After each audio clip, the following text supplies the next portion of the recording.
The Odyssey movie నాకు ఎలా అనిపించిందో చెప్పాలంటే నాకు నచ్చింది భయ్య. కాకపోతే వన్ టైం వాచ్ లాగా అనిపించింది. వేరే క్రిస్టోఫర్ నోలన్ మూవీస్ లాగా లైక్ ఇంటర్స్టెల్లార్ కానీ ఇన్సెప్షన్ లాగా కానీ మల్టిపుల్ టైమ్స్ చూసే అంత ఉందా అంటే ఐ కాంట్ సే. బికాజ్ నాకు ఎక్స్పెక్టేషన్ ఈ మూవీ మీద చాలా ఎక్కువ ఉండే. ఆ ఎక్స్పెక్టేషన్స్ ఏంటంటే fully shot on IMAX, Christopher Nolan movie, actors and music. ఇందులో ఒక మోతాదు వరకు యాక్టర్స్ ఫుల్ ఫ్లెజ్డ్గా పర్ఫామ్ చేశారు. నాకు థరోగా నచ్చేసింది యాక్టర్స్ వరకు పార్ట్ మాత్రం. మ్యూజిక్ చాలా బాగుంటుంది. ఎక్కడ ఎలివేట్ చేయాలో కానీ ఆ టైట్స్ సీక్వెన్సెస్లో కానీ చాలా సీక్వెన్సెస్లో ఎలివేట్ చేస్తుంది అండ్ మన ఇమ్మర్సివ్ ఎక్స్పీరియన్స్లోకి తీసుకెళ్తుంది. But Christopher Nolan and IMAX అనేది అయితే వీళ్ళు వాడుకున్నారో, ఇప్పుడు క్రిస్టోఫర్ నోలాన్ మూవీస్లో నాకు బేసిక్గా మాట్లాడుకోవాలని అంటే ఐ లైక్ ఇన్సెప్షన్, ఇంటర్స్టెల్లార్ ఇలాంటి మూవీస్ నాకు చాలా బాగా నచ్చుతాయి. బట్ ఓపెన్ హైమర్ అండ్ టెనెట్ ఈ మూవీస్ నాకు అస్సలు ఎక్కవు.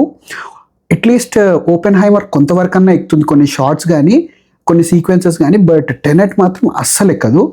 సో ఇప్పుడు ఈ సినిమా దగ్గరికి వచ్చేసరికి ఈ సినిమా ఆడిసీ యొక్క జర్నీ ఆఫ్టర్ ట్రోజన్ వార్ జరిగిన తర్వాత అతను బ్యాక్ టు హోమ్ వస్తున్నప్పుడు అతను ఏం ఫేస్ చేసిన ప్రాబ్లమ్స్ ఏంటి, అతను ఏమేమి చూశాడు, ఎక్కడెక్కడికి వెళ్ళాడు అని చెప్పి జరుగుతూ ఉంటుంది. మనం ఆ క్యారెక్టర్ జర్నీ చూస్తూ ఉంటాం అనమాట. సో ఆ క్యారెక్టర్ జర్నీ ఏదైతే ఉంటుందో మోర్ ఆఫ్ ఎ డ్రామా. మనకి ఇప్పుడు యాక్షన్ సీక్వెన్సెస్ కానీ అవి వస్తూ ఉంటాయి, లైక్ మంచి సీక్వెన్సెస్ లాగా వస్తూ ఉంటాయి, కానీ those were not the part of story. అంటే స్టోరీలో అలా వస్తూ ఉంటాయి కానీ బట్ మెయిన్ స్టోరీ అది కాదు, కోర్ అది కాదు, డ్రామా ఉంటుంది కోర్. సో ఇప్పుడు 3 hours మూవీ ఏదైతే డ్రామా మీద నడుస్తూ ఉందో అంతసేపు ఆడియన్స్ని హుక్ చేసి ఉంచాలి ఓన్లీ డ్రామా మీదనే అని అంటే అది నాకు వర్కౌట్ కాలేదు. యాక్టర్స్ చాలా ఫెంటాబులస్గా పర్ఫామ్ చేశారు అండ్ మ్యూజిక్ కూడా ఎలివేట్ చేస్తుంది.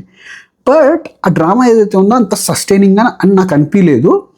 ఇది క్రిస్టోఫర్ నోలాన్ డార్క్ నైట్ కానీ డార్క్ నైట్ రైజెస్ కానీ అవి ఇంకా బాగుంటాయి. బట్ ఈ మూవీ నాకు వన్ టైం వాచ్ లాగా అనిపించింది. When it comes to IMAX camera బేసిక్గా నేను ఇప్పటిదాకా ఒక 4 to 5 మూవీస్ నాకు నోటబుల్ అంటే గుర్తుండిపోయి మంచిగా అనిపించిన మూవీస్. ఒకటి వచ్చేసి ప్రాజెక్ట్ హెయిల్ మేరీ, ఇంకొకటి sinners and super man and ఈ సినిమా చూశాను అనమాట. ఇది completely short on IMAX. So బేసిక్గా ఈ 3 మూవీస్లో ఏదైతే ఉంటుందో సూపర్ మ్యాన్ మొత్తం ఐమాక్స్లోనే ఉంటుంది.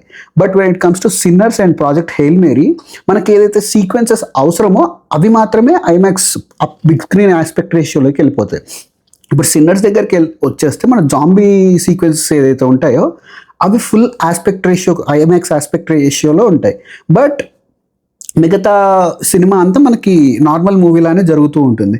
సేమ్ ప్రాజెక్ట్ హెయిల్ మేరీలో కూడా మనకి